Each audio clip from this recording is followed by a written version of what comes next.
नमस्कार दोस्तों, स्वागत करते हैं आप सभी लोगों का एक बार फिर से भरसुआ एकेडमी में। और आज की इस वीडियो में हम लोग साइंस का क्लास 9 का साइंस का चैप्टर 2 क्या हमारे आसपास के पदार्थ शुद्ध हैं, इसका पार्ट 2 वीडियो देखने वाले हैं। इससे पहले आप लोग पार्ट 1 वीडियो देखे होंगे, नहीं देखे तो जाकर उसको देख लीजिए, उसका लिंक डिस्क्रिप्शन बॉक्स में दिया हुआ है, ठीक है। और यहाँ देखिएगा, हम लोग उसमें 1 से लेकर 35 तक महत्वपूर्ण क्वेश्चन देखे थे, और इस वीडियो में हम लोग 36 से लेकर 70 तक महत्वपूर्ण क्वेश्चंस देखेंगे, ठीक है। तो चलिए वीडियो को शुरू करते हैं। यहाँ देखिएगा, पहला क्वेश्चन क्या है। पहला क्वेश्चन है, बादल किस प्रकार के कोलाइड का उदाहरण है। बादल जो है किस प्रकार के कोलाइड का उदाहरण है। गैस में द्रव है, द्रव में गैस है, ठोस में गैस है, या द्रव में द्रव है। यहाँ पर आपका कौन सा ऑप्शन सही हो जाएगा। बादल जो है वो किस प्रकार के कोलाइड का उदाहरण है, तो वो गैस में द्रव है। ऑप्शन ए आपका यहाँ पर ही सही जवाब हो जाएगा, ठीक है। और कभी कभी यही ऑप्शन कुछ इस प्रकार से लिखा रहता है, एरोसोल, एरोसोल, ठीक है। तो ये ध्यान में रखिएगा, अगर ऑप्शन में ये ना हो, एरोसोल हो, तो इसको भी आप लोग टिक कर सकते हैं। ओके, आगे बढ़ते हैं। यहाँ देखिएगा, 37 नंबर क्वेश्चन है, दो घुलनशील द्रवों के मिश्रण को किस विधि द्वारा पृथक किया जा सकता है। मतलब दो घुलनशील द्रव के मिश्रण को हम लोग किस विधि द्वारा अलग कर सकते हैं। आसवन विधि द्वारा, अपकेंद्रीकरण द्वारा, पृथक्करण कीप द्वारा, या क्रोमेटोग्राफी द्वारा। यहाँ पर कौन सा ऑप्शन सही हो जाएगा। तो यहाँ पर आपका ऑप्शन सही जवाब क्या हो जाएगा, आसवन विधि द्वारा। ऑप्शन ए आपका यहाँ पर सही जवाब हो जाएगा, ठीक है। आगे बढ़ते हैं, अगला क्वेश्चन देखिएगा। यहाँ पर 38 नंबर क्वेश्चन है, काली स्याही में विद्यमान डाइयों का किस विधि द्वारा पृथक्करण किया जा सकता है। परभाजी आसवन, ऑप्शन देखिएगा, परवाजी आसवन, वाष्पीकरण आसवन, या क्रोमेटोग्राफी। तो यहाँ पर कौन सा ऑप्शन सही हो जाएगा। तो याद रखिएगा, काली स्याही में विद्यमान डाइयों का किस विधि द्वारा पृथक्करण किया जा सकता है, तो उसका सही जवाब क्या हो जाएगा, क्रोमेटोग्राफी। ऑप्शन डी आपका यहाँ पर ही सही जवाब हो जाएगा, ठीक है। और क्रोमेटोग्राफी को कभी कभी ऑप्शन में ये ना रहकर ये रहता है, वर्ण लेखन, वर्ण लेखन। तो ये भी आप लोग को याद रखना होगा, ठीक है। आगे बढ़ते हैं, अगला क्वेश्चन देखिएगा। यहाँ पर 39 नंबर क्वेश्चन है, वायु से गैसों को किस विधि द्वारा प्राप्त कर सकते हैं। वायु से गैसों को किस विधि द्वारा प्राप्त कर सकते हैं। परभाजी आसवन, वाष्पीकरण, अपकेंद्रीकरण, या पृथक्करण कीप द्वारा। यहाँ पर आपका सही जवाब क्या हो जाएगा। यहाँ पर आपका सही जवाब हो जाएगा ऑप्शन ए, परभाजी आसवन द्वारा हम लोग वायु से गैसों को प्राप्त कर सकते हैं, ठीक है। आगे बढ़ते हैं, अगला क्वेश्चन देखिएगा। यहाँ पर 40 नंबर क्वेश्चन है, नमक तथा कपूर के मिश्रण को किस विधि द्वारा पृथक कर सकते हैं। नमक तथा कपूर के जो मिश्रण है उसको हम लोग किस विधि द्वारा अलग कर सकते हैं। आसवन विधि द्वारा, वाष्पीकरण द्वारा, ऊर्ध्वपातन द्वारा, या अपकेंद्रीकरण द्वारा। यहाँ पर आपका सही जवाब क्या हो जाएगा, नमक तथा कपूर के मिश्रण को हम लोग किस विधि द्वारा पृथक कर सकते हैं, तो ऊर्ध्वपातन द्वारा। ऊर्ध्वपातन द्वारा हम लोग नमक तथा कपूर के मिश्रण को पृथक कर सकते हैं। ऑप्शन सी आपका यहाँ पर ही सही जवाब हो जाएगा, ठीक है। आगे बढ़ते हैं, अगला क्वेश्चन देखिएगा। यहाँ पर 41 नंबर क्वेश्चन है, रक्त से नशीले पदार्थों को किस विधि द्वारा पृथक किया जा सकता है। रक्त से नशीले पदार्थों को किस विधि द्वारा पृथक किया जा सकता है। परभाजी आसवन द्वारा, ऑप्शन देखिएगा, परभाजी आसवन द्वारा, पृथक्करण कीप द्वारा, क्रोमेटोग्राफी द्वारा, या अपकेंद्रीकरण द्वारा। यहाँ पर आपका सही जवाब क्या हो जाएगा। 41 नंबर क्वेश्चन है, रक्त से नशीले पदार्थों को किस विधि द्वारा पृथक किया जा सकता है, तो इसको हम लोग क्रोमेटोग्राफी द्वारा पृथक कर सकते हैं। ऑप्शन सी आपका यहाँ पर ही सही जवाब हो जाएगा, ठीक है। आगे बढ़ते हैं, यहाँ देखिएगा 42 नंबर क्वेश्चन है, निम्नलिखित में से कौन ऊर्ध्वपातित होने योग्य पदार्थ नहीं है। नमोनियम क्लोराइड, नेफ्थलीन, कपूर, या नमक। तो निम्नलिखित में से कौन ऊर्ध्वपातित होने योग्य पदार्थ नहीं है, तो उसका सही जवाब क्या हो जाएगा, नमक। ऑप्शन आपका डी सही जवाब हो जाएगा, ठीक है। आगे बढ़ते हैं, अगला क्वेश्चन देखिएगा। यहाँ पर 43 नंबर क्वेश्चन है, समुद्र जल द्वारा प्राप्त नमक को शुद्ध करने के लिए किस विधि का उपयोग किया जाता है। तो समुद्र जल से जो प्राप्त नमक होता है उसको शुद्ध करने के लिए हम लोग किस विधि का उपयोग करते हैं, तो क्रिस्टलीकरण विधि का उपयोग करते हैं। ऑप्शन बी आपका यहाँ पर ही सही जवाब हो जाएगा, क्रिस्टलीकरण द्वारा, ठीक है, नमक को शुद्ध किया जाता है।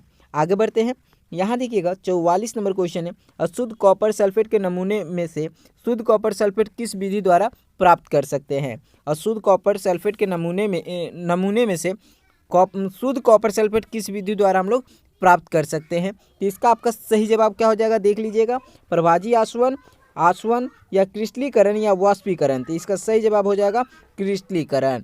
ऑप्शन सी आपका यहाँ पर सही जवाब हो जाएगा, ठीक है। अशुद्ध कॉपर सल्फेट के नमूने से हम लोग शुद्ध कॉपर सल्फेट को प्राप्त कर सकते हैं क्रिस्टलीकरण द्वारा। यहाँ देखिएगा 45 नंबर क्वेश्चन है, मोमबत्ती का जलना किस प्रकार के परिवर्तन का उदाहरण है? मोमबत्ती का जलना किस प्रकार के परिवर्तन का उदाहरण है? भौतिक परिवर्तन, रासायनिक परिवर्तन, भौतिक और रासायनिक परिवर्तन दोनों, या इनमें से कोई नहीं। तो यहाँ पर आपका सही जवाब क्या हो जाएगा? मोमबत्ती का जलना आपका भौतिक और रासायनिक दोनों परिवर्तन है मोमबत्ती का जलना। ठीक है, तो ऑप्शन सी आपका यहाँ पर सही जवाब हो जाएगा। ठीक है, आगे बढ़ते हैं। यहाँ देखिएगा 46 नंबर क्वेश्चन है, अलमारी में जंग लगना किस प्रकार के परिवर्तन का उदाहरण है? तो अलमारी में जंग लगना ये आपका रासायनिक परिवर्तन हो जाएगा। ऑप्शन बी आपका यहाँ पर सही जवाब हो जाएगा। ठीक है, आगे बढ़ते हैं। यहाँ देखिएगा 47 नंबर क्वेश्चन है, कमरे के ताप पर पारा अवस्था में पाया जाता है। पारा किस अवस्था में पाया जाता है? ठोस में पाया जाता है, द्रव में पाया जाता, गैस में पाया जाता है, द्रव में पाया जाता है, या कोलाइड रहता है? तो पारा जो होता है वो कमरे के तापक्रम पर द्रव अवस्था में पाया जाता है। ऑप्शन सी आपका यहाँ पर सही जवाब हो जाएगा। ठीक है, वहीं पर पारा ये जो है ये धातु है। अधातु का बात करें, कौन सी अधातु द्रव अवस्था में कमरे के ताप पर पाई जाती है? ठीक है, तो इसका सही जवाब क्या हो जाएगा? ब्रोमीन। ठीक है, याद रखिएगा। 48 नंबर क्वेश्चन क्या हो जाएगा? निम्नलिखित में से कौन अधातु है? निम्नलिखित में से कौन अधातु है? सोना, तांबा, चांदी या ऑक्सीजन? यहाँ पर ऑप्शन देखिएगा, निम्नलिखित में से कौन अधातु है? तो अधातु कौन हो जाएगा? ऑप्शन डी, ऑक्सीजन जो है वो अधातु हो जाएगा। ठीक है, आगे बढ़ते हैं। अगला क्वेश्चन देखिएगा, यहाँ पर 49 नंबर क्वेश्चन है, सर्वप्रथम किस वैज्ञानिक ने तत्व शब्द का प्रयोग किया? सर्वप्रथम किस वैज्ञानिक ने तत्व शब्द का प्रयोग किया? तो इसका सही जवाब क्या हो जाएगा? रोबर्ट बायल। ऑप्शन डी आपका यहाँ पर सही जवाब हो जाएगा। ठीक है, आगे बढ़ते हैं। अगला क्वेश्चन देखिएगा 50 नंबर क्वेश्चन है, निम्नलिखित में से कौन उपधातु है? निम्नलिखित में से कौन उपधातु है? Option A hydrogen, silicon, oxygen या आयोडीन? यहाँ पर आपका सही जवाब क्या हो जाएगा? निम्नलिखित में से कौन उपधातु है? तो उपधातु कौन हो जाएगा? सिलिकॉन। ऑप्शन बी आपका यहाँ पर सही जवाब हो जाएगा। ठीक है, आगे बढ़ते हैं। अगला क्वेश्चन देखिएगा, दो या दो से अधिक घुलनशील द्रव जिनके क्वथनांक का अंतर 25 के मतलब 25,000 से कम होता है के मिश्रण को पृथक करने के लिए किस विधि का प्रयोग किया जाता है?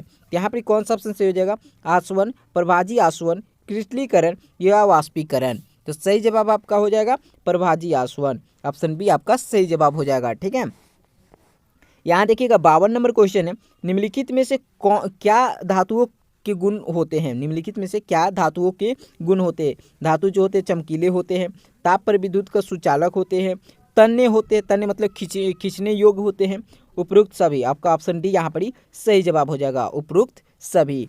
ठीक है, 52 का ऑप्शन डी सही जवाब हो जाएगा। आगे बढ़ते हैं। यहाँ देखिएगा 53 नंबर क्वेश्चन है, निम्नलिखित में से कौन तत्व नहीं है? निम्नलिखित में से कौन तत्व नहीं है? यहाँ देखिएगा धातु, उपधातु, अधातु या कोलाइडल कौन तत्व नहीं है? तो तत्व कौन नहीं हो जाएगा? कोलाइडल जो है वो तत्व नहीं है। धातु, उपधातु, अधातु ये सब क्या है? तत्व है। ऑप्शन डी आपका यहाँ पर सही जवाब हो जाएगा। ठीक है, यहाँ देखिएगा 54 नंबर क्वेश्चन, निम्नलिखित में से कौन शुद्ध पदार्थ नहीं है? निम्नलिखित में से कौन शुद्ध पदार्थ नहीं है? तो शुद्ध पदार्थ कौन नहीं हो जाएगा? सोडियम, आश्रित जल, कार्बन डाइऑक्साइड या समुद्र का जल? तो समुद्र का जो जल होता है वो शुद्ध पदार्थ नहीं होता है। ठीक है, उसमें बहुत सारे खनिज मिले रहते हैं। ठीक है, तो ऑप्शन डी आपका यहाँ पर सही जवाब हो जाएगा। ठीक है, आगे बढ़ते हैं। अगला क्वेश्चन देखिएगा, यौगिक के तत्वों का अनुपात द्रव्यमान क्या होता है? निश्चित होता है, परिवर्तनशील होता है, अनिश्चित होता है या उपरोक्त सभी? यहाँ पर आपका सही जवाब क्या हो जाएगा? यौगिक के तत्वों का अनुपात द्रव्यमान निश्चित होता है। ऑप्शन ए आपका यहाँ पर सही जवाब हो जाएगा। ठीक है, आगे बढ़ते हैं। अगला क्वेश्चन देखिएगा, परीक्षित प्रावस्था एवं प्रशिक्षण माध्यम से मिलकर बने विलयन को कहा जाता है? क्या कहा जाता है? संतृप्त विलयन कहा जाता है, असंतृप्त विलयन कहा जाता है, अति संतृप्त विलयन कहा जाता है या कोलाइडल कहा जाता है? तो यहाँ पर आपका कौन सा ऑप्शन सही हो जाएगा? यहाँ पर देखिएगा कौन सा ऑप्शन सही हो जाएगा। क्वेश्चन क्या है, एक बार क्वेश्चन को फिर से पढ़ते हैं।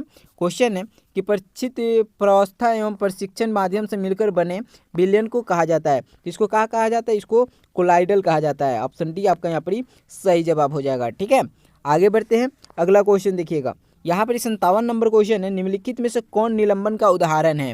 निम्नलिखित में से कौन निलंबन का उदाहरण है? चीनी का विलयन, मटमैला जल, सोडा जल या साबुन जल? हम आपको बताए थे निलंबन क्या होता है, निलंबन और विलयन के बारे में आप लोग को बताए थे पीछे वाला वीडियो में, पार्ट 1 में बताए थे। तो इसमें आपका कौन सा ऑप्शन सही हो जाएगा? ऑप्शन बी मटमैला जल आपका सही जवाब हो जाएगा। ठीक है, आगे बढ़ते हैं। यहाँ देखिएगा, निम्नलिखित में तत्व कौन है? निम्नलिखित में तत्व कौन है?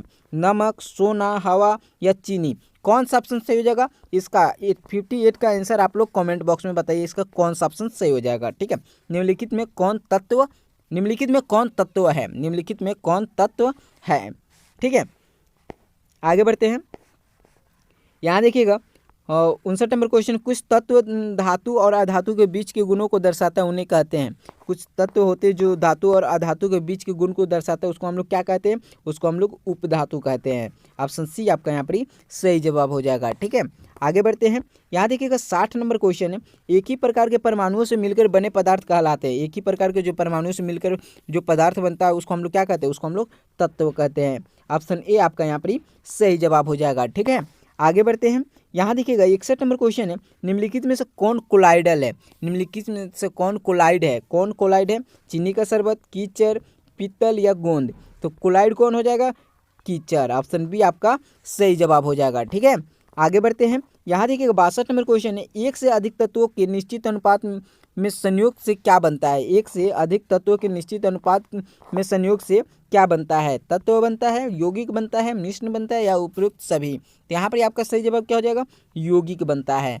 एक से अधिक तत्वों के निश्चित अनुपात में संयोग से क्या बनता है? यौगिक बनता है। ऑप्शन बी आपका सही जवाब हो जाएगा। ठीक है, आगे बढ़ते हैं। यहाँ देखिएगा 63 नंबर क्वेश्चन है कि निम्नलिखित में से कौन सा अधातु कमरे के तापमान पर द्रव अवस्था में पाया जाता है? अभी इसका आंसर बताया था आप लोग को। निम्नलिखित में से कौन सा अधातु कमरे के तापमान पर द्रव अवस्था में पाया जाता है? चलिए, इसका भी आंसर आप लोग को 63 का भी आंसर आप लोग को कमेंट बॉक्स में बताना है। पारा, ऑक्सीजन, कार्बन या ब्रोमीन? कौन सा ऑप्शन सही हो जाएगा बताइएगा। ठीक है, यहाँ पर देखिए 64 नंबर क्वेश्चन है, निम्नलिखित में से किसके कणों को छानने की विधि द्वारा मिश्रण में से पृथक कर सकते हैं? निम्नलिखित में से किसके कणों को छानने की विधि द्वारा मिश्रण में से पृथक कर सकते हैं? विलयन के कणों को, कोलाइडल के कणों को, निलंबन के, यौगिक के? यहाँ पर 64 का कौन सा ऑप्शन सही हो जाएगा? यहाँ पर आपका सही जवाब क्या हो जाएगा? निलंबन के कणों को। निलंबन के कणों को हम लोग छानने की विधि द्वारा हम लोग इसको अलग कर सकते हैं। ठीक है, आगे बढ़ते हैं। यहाँ देखिएगा 65 नंबर क्वेश्चन है, जाँच प्रयोगशाला में रक्त और मूत्र के जांच में किस विधि का प्रयोग किया जाता है? कौन सा ऑप्शन यहाँ पर सही हो जाएगा? अब केंद्रन का, क्रिस्टलीकरण का, क्रोमेटोग्राफी का या आसवन का? यहाँ पर आपका सही जवाब क्या हो जाएगा? क्रोमेटोग्राफी। ठीक है, ऑप्शन सी आपका सही जवाब हो जाएगा। ठीक है, आगे बढ़ते हैं। यहाँ देखिएगा 66 नंबर क्वेश्चन है, निम्नलिखित में से कौन मिश्रण है? निम्नलिखित में से कौन मिश्रण है? सोना, जल, तांबा या दूध? निम्नलिखित में से कौन मिश्रण है? तो इसका सही जवाब क्या हो जाएगा? दूध। दूध जो है वो मिश्रण होता है। ऑप्शन डी आपका सही जवाब हो जाएगा। ओके, आगे बढ़ते हैं। यहाँ देखिएगा 67 नंबर क्वेश्चन है, निम्नलिखित में से समांगी मिश्रण है। निम्नलिखित में से कौन समांगी मिश्रण है? बालू तथा नमक का मिश्रण, रक्त जल में नमक का मिश्रण या तेल में जल का मिश्रण? कौन सा ऑप्शन सही हो जाएगा? तो जल में नमक का मिश्रण जो होगा वो आपका क्या हो जाएगा? वो समांगी मिश्रण हो जाएगा। ठीक है, ऑप्शन सी आपका सही जवाब हो जाएगा। ठीक है, आगे बढ़ते हैं। अगला क्वेश्चन देखिएगा, यहाँ पर 68 नंबर क्वेश्चन है, कमरे के तापमान पर गैसीय अवस्था में पाए जाने वाले तत्वों की संख्या है। कमरे के तापमान पर गैसीय अवस्था में पाए जाने वाले तत्वों की संख्या कितनी होगी? तो 10, 11, 5 या 9? यहाँ पर सही जवाब क्या हो जाएगा? 11। ऑप्शन बी आपका सही जवाब हो जाएगा। और कौन कौन से तत्व हैं जो कमरे के तापमान पर गैसीय अवस्था में पाए जाते हैं? तो याद रखिएगा, hydrogen, helium, neon, argon, krypton, केसिन, और उसके बाद रेडोन हो जाता है, फ्लोरीन हो जाता है, क्लोरीन हो जाता है, फिर नाइट्रोजन, ऑक्सीजन। ठीक है, ये सब याद रखिएगा। ये सब जो तत्व हैं वो कमरे के ताप पर गैसीय अवस्था में पाए जाते हैं। तो कुल कितने हैं? 11। ठीक है, ऑप्शन बी आपका यहाँ पर सही जवाब हो जाएगा। ठीक है, और यहाँ देखिए 69 नंबर क्वेश्चन है, परिक्षेपण माध्यम और परिचित प्रवस्था दोनों द्रव हो तो कोलाइडल कहलाते हैं। क्या कहलाते हैं? तो इमल्शन कहलाते हैं। ऑप्शन ए आपका यहाँ पर सही जवाब हो जाएगा। ठीक है, आगे बढ़ते हैं। यहाँ देखिएगा 70 नंबर क्वेश्चन है, मिश्र धातु पित्तल में उपस्थित धातु है। मिश्र धातु जो है होता है वो पित्तल में उपस्थित धातु होता है। वो कौन कौन सा होता है? कॉपर, टिन, लोहा, निकल, अल्युमिनियम या कॉपर और जिंक या लोहा और टिन? कौन सा ऑप्शन सही हो जाएगा? मिश्र धातु पित्तल में उपस्थित, पित्तल में कौन से मिश्र धातु उपस्थित होते हैं? ये आपका क्वेश्चन है। ठीक है, इसका सही आंसर क्या हो जाएगा? कॉपर और जिंक। इसको कभी कभी आप लोग का ऑप्शन में तांबा और जस्ता भी लिखा रहेगा, तांबा और जस्ता, तो वो ध्यान दीजिएगा। अगर तांबा जस्ता लिखा हो तो उसी को टिक कीजिएगा। ठीक है, कॉपर मतलब तांबा और जिंक को जस्ता लिखा जाता है। ओके, तो ये आप लोग का 70 क्वेश्चन था इस वीडियो में, 70 नहीं 35 क्वेश्चन था। 35 क्वेश्चन आप लोग को पार्ट 1 में दे दिया गया था। अगर ना ही देखें तो उसको जाकर देख लीजिएगा, डिस्क्रिप्शन बॉक्स में उसका लिंक दे दिया गया है, उसको जाकर देख लीजिए, ठीक है। और लाइव क्लास आप लोग को 7 बजे से रहेगा, 7 बजे आप लोग लाइव क्लास कर लीजिएगा। और साथ में आप लोग को क्विज भी 8 बजे रहेगा, तो क्विज भी आप लोग को कर लेना होगा। चलिए हम लोग मिलते हैं अगले वीडियो में, और साथ में अपने दोस्तों को भी इस वीडियो को शेयर कर दीजिएगा, ठीक है। वीडियो अच्छी लगे तो लाइक कर दीजिएगा, चैनल पर नए हो तो सब्सक्राइब कर लीजिएगा। थैंक यू, जय हिंद, जय भारत।